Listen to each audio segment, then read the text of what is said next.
लीजिए सुनिए मुंशी प्रेमचंद के लिखे उपन्यास वरदान का भाग 22 माधवी, मेरी यानी समीर गोस्वामी की आवाज में।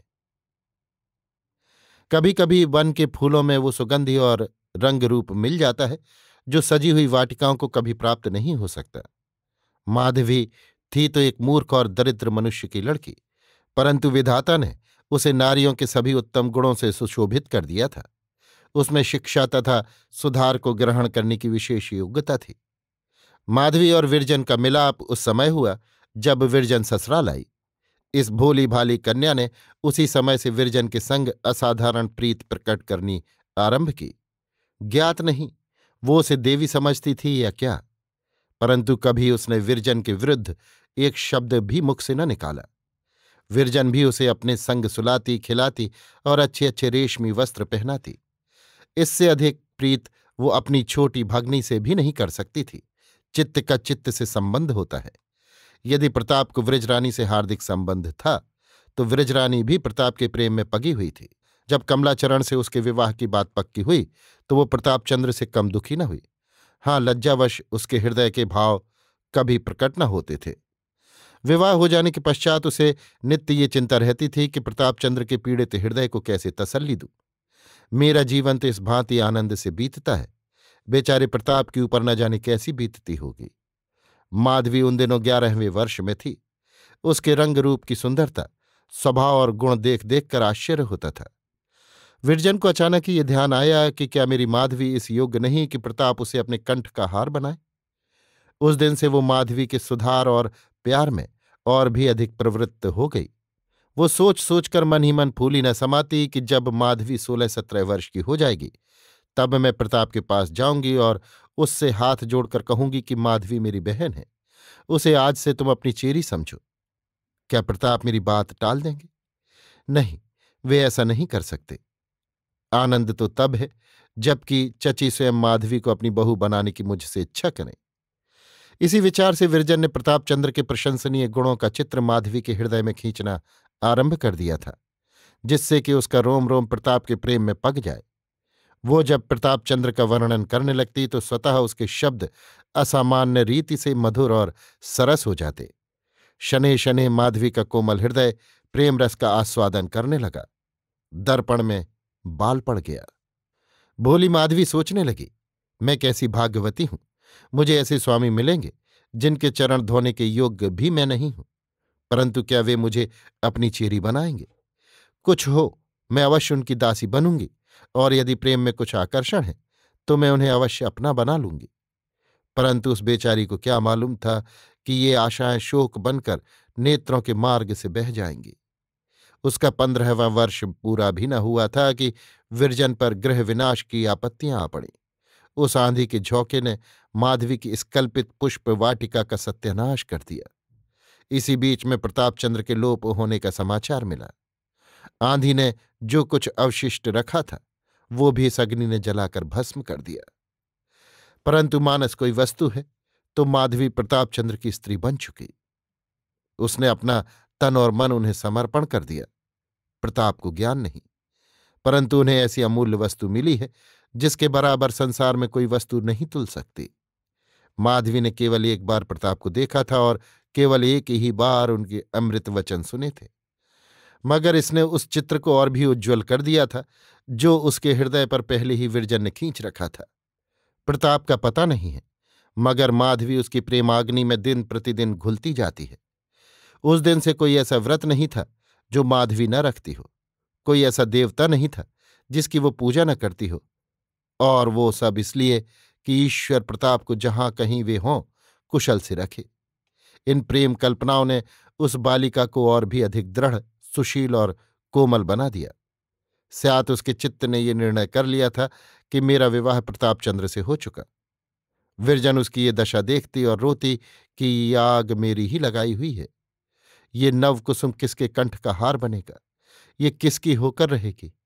हाय, जिस बीज को मैंने इतने परिश्रम से अंकुरित किया और मधुक्षीर से सींचा, उसका फूल इस प्रकार शाखा पर ही कुमलाया जाता है। विरजन तो भला कविता करने में उलझी रहती, किंतु माधवी को ये संतोष भी न था। उसका प्रेमी और साथ ही उसके प्रियतम का ध्यान मात्र था, उस प्रियतम का जो उसके लिए सर्वथा अपरिचित था। प्रताप के चले जाने के कई मास पीछे एक दिन माधवी ने स्वप्न में देखा कि वे सन्यासी हो गए हैं। आज माधवी का अपार प्रेम प्रकट हुआ। आकाशवाणी सी हो गई कि प्रताप ने अवश्य सन्यास ले लिया। आज से वो भी तपस्विनी बन गई। उसने अपने सुख और विलास की लालसा हृदय से निकाल दी। जब कभी बैठे बैठे माधवी का जी बहुत आकुल होता तो वो प्रताप चंद्र के घर चली जाती। वहां उसके चित्त को थोड़ी देर के लिए शांति मिल जाती थी। ये भवन माधवी के लिए एक पवित्र मंदिर था। जब तक विरजन और सुवामा के हृदयों में ग्रंथि पड़ी हुई थी वो यहां बहुत कम आती थी, परंतु जब अंत में विरजन के पवित्र और आदर्श जीवन ने ये गांठ खोल दी और वे गंगा यमुना की भांति परस्पर गले मिल गईं, तो माधवी का आवागमन भी बढ़ गया। सुवामा के पास दिन दिन भर बैठी रह जाती। इस भवन की एक एक अंगुल पृथ्वी प्रताप का स्मारक थी। इसी आंगन में प्रताप ने काठ के घोड़े दौड़ाए थे और इसी कुंड में कागज की नावें चलाई थी। नौकाएं तो स्यातकाल के भंवर में पड़कर डूब गई, परंतु घोड़ा अब भी विद्यमान था। माधवी ने उसकी जर्जरित अस्थियों में प्राण डाल दिया और उसे वाटिका में कुंड के किनारे एक पाटल वृक्ष की छाया में बांध दिया। यही भवन प्रताप चंद्र का शयनागार था। माधवी अब उसे अपने देवता का मंदिर समझती है।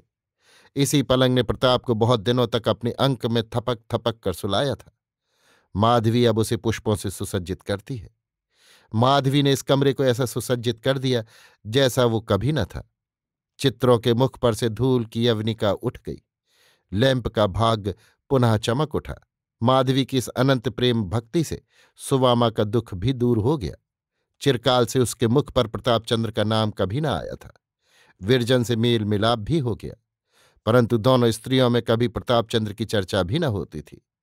विरजन लज्जा से संकुचित थी और सुवामा क्रोध से।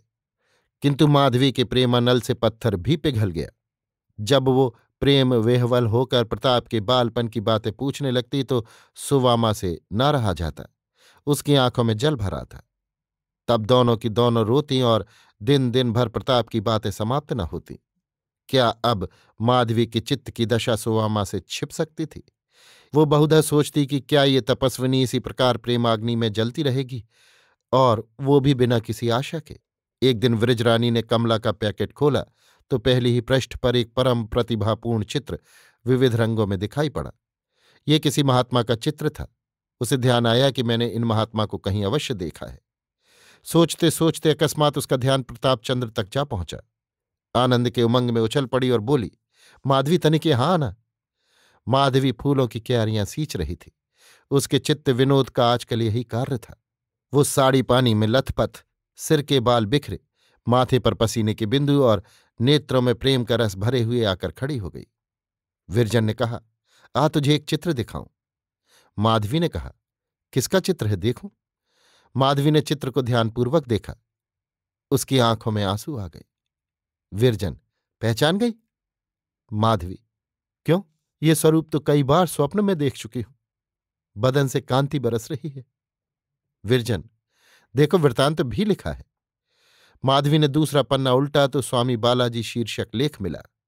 थोड़ी देर तक दोनों तन्मय होकर ये लेख पढ़ती रहीं, तब बातचीत होने लगी। विरजन, मैं तो प्रथम ही जान गई थी कि उन्होंने अवश्य सन्यास ले लिया होगा। माधवी पृथ्वी की ओर देख रही थी, मुख से कुछ न बोली। विरजन, तब में और अब में कितना अंतर है। मुखमंडल से कांति झलक रही है, तब ऐसे सुंदर न थे।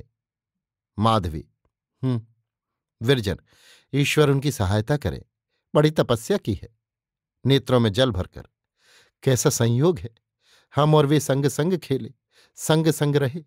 आज वे सन्यासी हैं और मैं वियोगिनी। ना जाने उन्हें हम लोगों की कुछ सुध भी है या नहीं। जिसने सन्यास ले लिया उसे किसी से क्या मतलब। जब चाची के पास पत्र न लिखा तो भला हमारी सुधि क्या होगी। माधवी, बालकपन में वे कभी योगी योगी खेलते तो मैं मिठाइयों की भिक्षा दिया करती थी। माधवी ने रोते हुए न जाने कब दर्शन होंगे कहकर लज्जा से सिर झुका लिया। विरजन, शीघ्र ही आएंगे। प्राणनाथ ने ये लेख बहुत सुंदर लिखा है। माधवी, एक एक शब्द से भक्ति टपकती है। विरजन, वक्तृता की कैसी प्रशंसा की है। उनकी वाणी में तो पहले ही जादू था, अब क्या पूछना। प्राणनाथ के चित्त पर जिसकी वाणी का ऐसा प्रभाव हुआ, वो समस्त पृथ्वी पर अपना जादू फैला सकता है। माधवी, चलो चाची के यहां चले। विरजन, हाँ, उनका तो ध्यान ही नहीं रहा। देखें क्या कहती हैं। प्रसन्न तो क्या होंगी। माधवी, उनकी तो अभिलाषा ही ये थी, प्रसन्न क्यों ना होंगी। विरजन, चल, माता ऐसा समाचार सुनकर कभी प्रसन्न नहीं हो सकती। दोनों स्त्रियां घर से बाहर निकली। विरजन का मुख कमल मुरझाया हुआ था, पर माधवी का अंग अंग हर्ष से खिला जाता था। कोई उससे पूछे, तेरे चरण अब पृथ्वी पर क्यों नहीं पड़ते? तेरे पीले बदन पर क्यों प्रसन्नता की लाली झलक रही है? तुझे कौन सी संपत्ति मिल गई? तू अब शोकान्वित और उदास क्यों नहीं दिखाई पड़ती? तुझे अपने प्रियतम से मिलने की अब कोई आशा नहीं? तुझ पर प्रेम की दृष्टि कभी नहीं पहुंची? फिर तू क्यों फूली नहीं समाती? इसका उत्तर माधवी क्या देगी? कुछ नहीं। वो सिर झुका लेगी, उसकी आंखें नीचे झुक जाएंगी, जैसे डालियां फूलों के भार से झुक जाती हैं। कदाचित उनसे कुछ अश्रुबिंदु भी टपक पड़े, किंतु उसकी जिह्वा से एक शब्द भी न निकलेगा। माधवी प्रेम के मद से मतवाली है। उसका हृदय प्रेम से उन्मत्त है। उसका प्रेम हाट का सौदा नहीं। उसका प्रेम किसी वस्तु का भूखा नहीं है। वो प्रेम के बदले प्रेम नहीं चाहती। उसे अभिमान है कि ऐसे पवित्र आत्मा पुरुष की मूर्ति मेरे हृदय में प्रकाशमान है। ये अभिमान उसकी उन्मत्तता का कारण है, उसके प्रेम का पुरस्कार है। दूसरे मास में व्रजरानी ने बालाजी के स्वागत में एक प्रभावशाली कविता लिखी। ये एक विलक्षण रचना थी। जब ये मुद्रित हुई तो विद्या जगत विरजन की काव्य प्रतिभा से परिचित होते हुए भी चमत्कृत हो गया। वो कल्पना रूपी पक्षी, जो काव्य गगन में वायुमंडल से भी आगे निकल जाता था, अब की तारा बनकर चमका। एक एक शब्द आकाशवाणी की ज्योति से प्रकाशित था। जिन लोगों ने ये कविता पढ़ी वे बालाजी के भक्त हो गए। कवि वो सपेरा है जिसकी पिटारी में सर्पों के स्थान में हृदय बंद होते हैं। अभी आप सुन रहे थे मुंशी प्रेमचंद के लिखे उपन्यास वरदान का भाग 22, माधवी, मेरी यानी समीर गोस्वामी की आवाज में।